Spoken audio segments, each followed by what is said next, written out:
What's up? So, anyone that has stuck around on here for any amount of time knows that I love the Evil Dead franchise. I think it's probably the best horror franchise of all time. My first ever video on this channel is a movie diary which I quickly spoke about the Evil Dead. And anyone who saw my movie franchise bracket saw how much I loved these movies. I even did a full video on the most recent installment from this year, which currently sits at my 7th favourite film of the year so far. Also, I do a podcast with my two friends Bia and George called €3 per movie, and me and George just uploaded an all Evil Dead episode, so if that interests you at all, we talk about the original film, the 2013 remake and the new Evil Dead Rise. So yeah, it's safe to say this franchise means a lot to me. Sam Raimi is one of my favourite directors of all time, and this franchise helped shape my love for the horror genre. So I thought I'd do a ranking of the entire series, films only, so sadly Ash vs the Evil Dead isn't going to be included, but if you're interested, I think that show is absolutely fantastic and is one of the very few things that have tried to replicate that Raimi charm and came very close. So anyway, I'm going to go from 5th to 1st, spoiler warning for all of the films in the franchise, and starting with our number 5 spot we have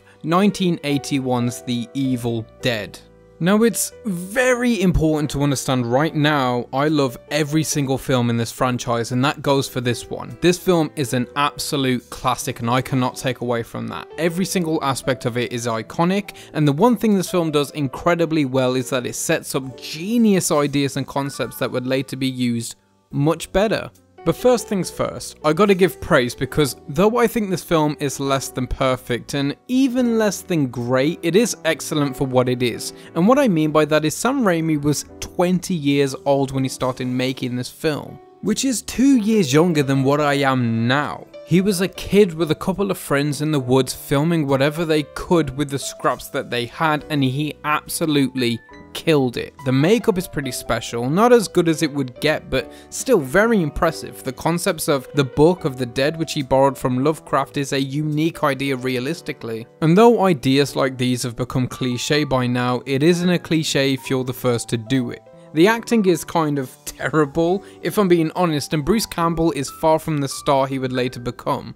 Ash is kind of a weak protagonist here too. He almost has none of his star traits. This Ash is very coy and shy, sweet and well-meaning. But the Raimi charm is certainly here. The inventive camera movements, which are synonymous with his name now, involving planks of wood to do some of the tracking shots, or Sam Raimi just riding a bike and hitting Bruce Campbell to get the shot needed, is all very well thought out. Even the concept of the camera being its own character and a surrogate for the Deadites themselves is genius. The music is so well composed and selected, the practical effects are dazzling, the suspense that Sam Raimi is able to build with literally nothing, like the bench that stops moving or just shots of the cabin. And did you know that Joel Cohen actually helped edit this film, and Raimi taught him how to build suspense using a shaky cam, which he would later use in Blood Simple, the Coen brothers' first film.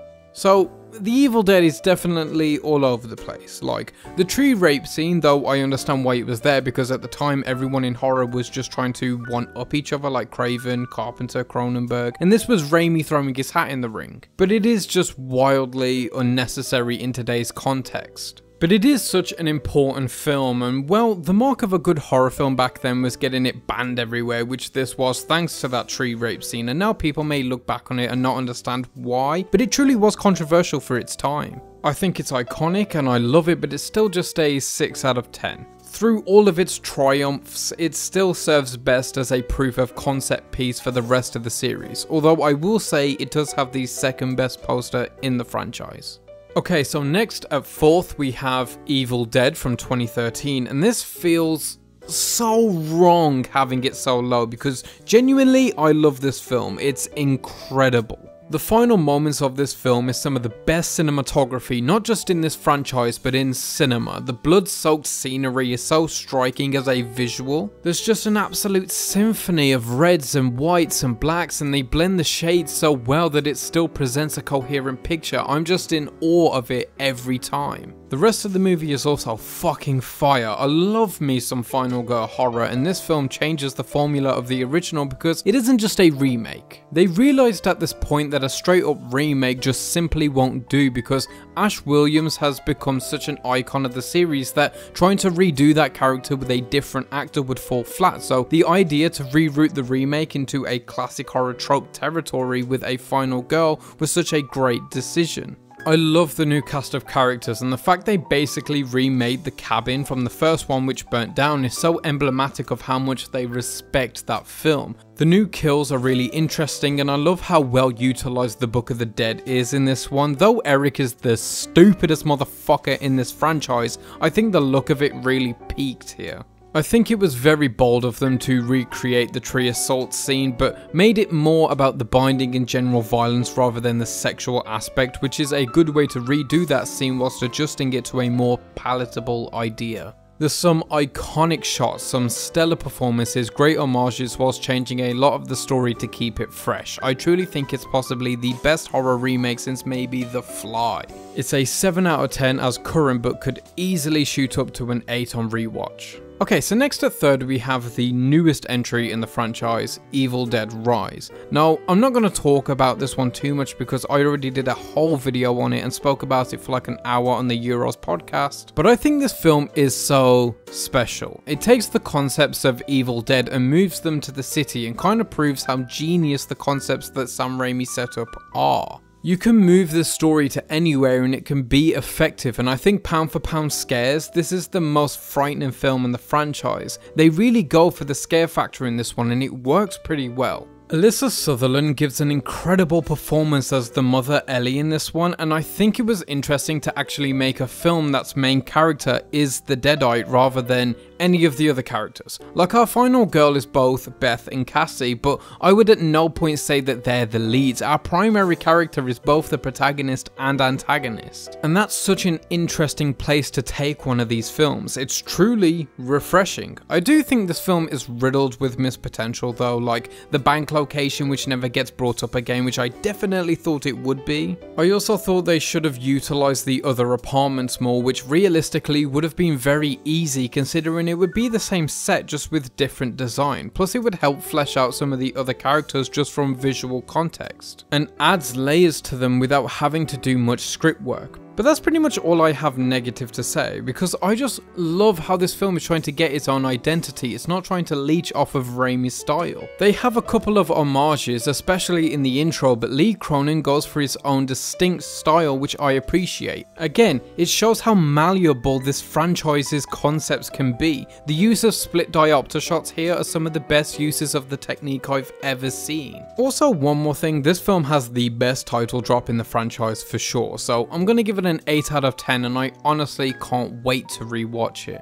Right, so second is a tough one. I go back and forth on this so much because Evil Dead 2 and Army of Darkness can both go in either of these spots at any given moment, but right now, I think I'm gonna have to say second goes to Army of Darkness. This film fucks so heavily. It reaches levels of fun the rest of the comedy horror genre could only hope to capture a glimmer of. Ash Williams by now is the Ash we know and love. He's a goofy, dumb badass. And the only review this film will ever need is that it's Evil Dead set in the Middle Ages with knights, horses, castles and deadites. You know, not many people take enough advantage of the fantasy horror potential. We have a lot of sci-fi horror, a lot of isolated horror, we have tons of creature feature horror. But weird genre blends like fantasy horror aren't used nearly as often as they should be. We should also get more Western horror, but I'm getting off track. But the reason is, can I be honest with you guys for a second? I have no idea what to say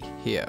Which is going to be the same for Evil Dead 2 because, like, look, these other movies have good and bad aspects. They're not as often talked about and I have a lot of thoughts on them. My thoughts on Army of Darkness are that, yeah, the shit is incredible. What do you expect? It's Sam Raimi doing a comedy horror in a medieval fantasy setting with Bruce Campbell as Ash Williams. This film has been talked about to death and I will have quite literally zero original commentary on it. I'd love to do a video on it one day, but I don't think I could actually say much about it that wouldn't be anything anybody else has already said or even interesting for you to hear. So I'm just going to leave you with saying this film is easily a 9 out of 10 and has the best poster in the franchise. And finally we have at number 1, Evil Dead 2. It's funny because Evil Dead 2013 is often referred to as the remake, but I'm not sure if people really grasp the idea of this being a remake itself. Now, I know there's a lot of contention online about whether it is a remake or whether it's a requel or whether it's a reboot or whether it's a... We don't know, but trying to find any connective tissue between this and the first is nigh impossible, which is good because this film is so incredibly unique and, well, iconic. Ash's fight with his possessed hand is something that in today's world wouldn't ever get made the same. It's incredibly goofy and Bruce Campbell gives an absolutely unhinged performance during it, which is fair. It would be played for laughs now, but there is a sincere horror element to it which I don't think many, if any, horror directors would even attempt now. The balance is so fickle and near impossible to find and play so well for as long as the sequence goes, it would take a filmmaker on the level of Raimi to even attempt it.